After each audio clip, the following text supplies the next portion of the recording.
How's it going, my friends? Back with another video today, and my voice is gonna be a little bit lower because of the fact that I had a tooth pulled today. Yeah, today sucked. It was not fun. So yeah, it wasn't fun, but I used the Nikon Z50 pretty much all day long. Just got kind of going around using it from a video perspective and vlogging, and I have a lot to talk about with the video capabilities on this in-depth review that's coming with it. Wanted to start off by saying thank you to the new Patreon subscribers. We got Anton Drummond, Eric Dollister, Scott Strebel, Peter Hammer, Ted Timmons, Alfonso Corona, and Federico Costa.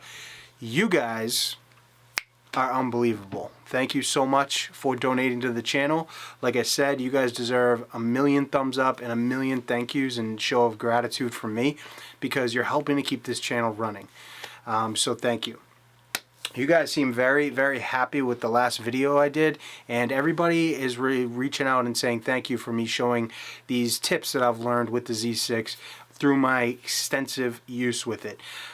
This is a very, it's not a complex camera, but there's a lot of things that aren't discussed with it, and it's so different from DSLRs that I've discovered so many things that just can make this a lot easier workflow and experience with you guys using it.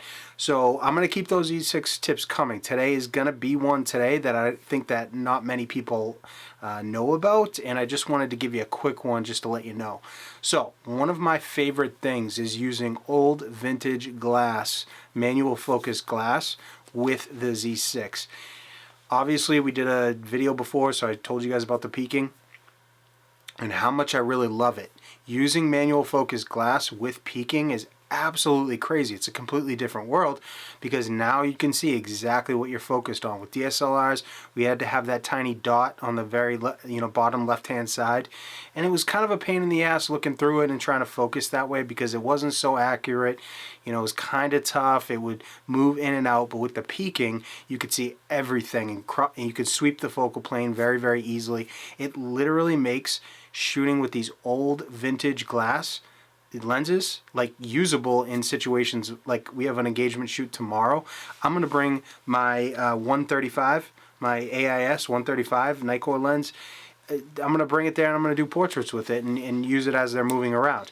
Guys, I mean, these old lenses for portraits, some of Nikon's old glass, and even some of like the, old school, Helios glass and projector lenses and things like that. There's so many out there that completely come alive on the Z6 and mirrorless cameras in general. And it's great for you guys to start incorporating this stuff with the peaking because it's not so much of a pain in the ass to use old manual focus lenses like it was with DSLRs. So, vibration reduction. Everybody knows you get 5-axis stabilization with S lenses, okay? If you do not have S lenses, it drops down to 3-axis with the FTZ adapter. But the tip is here, right? If you guys are using these old manual lenses, and they do not have a VR switch on them, what you need to do, if you put them on your lens or on your camera body, your vibration reduction is going to be grayed out. And so you're not going to be able to access the 3-axis in-body stabilization unless you go into your non-CPU lens data and import your focal length for the lens and you import the aperture, the maximum aperture. So this one right here, it's a 135 f3.5.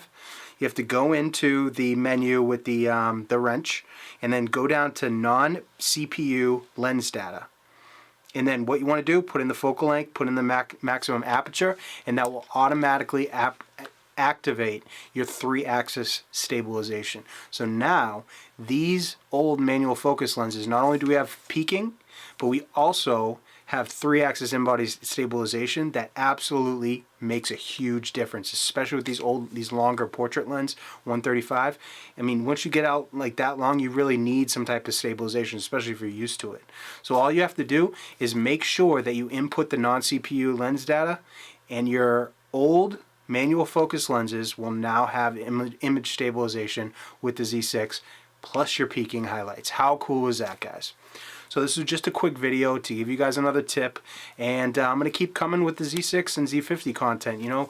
Guys, I love talking about the art and the philosophy and different tips with shooting and teaching you guys flash techniques and things like that.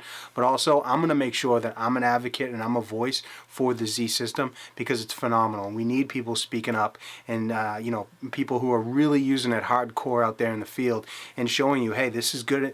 Not only is this good enough for professional work, it's preferred for a lot of shooters over DSLRs because it's just a great system.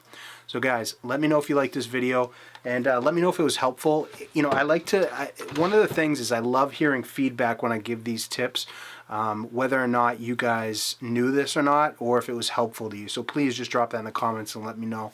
And I will try and recover from this tooth. I'm going to lay on the couch and you know, watch The Office until I fall asleep. So hope you guys are having a good day, and until the next video, guys.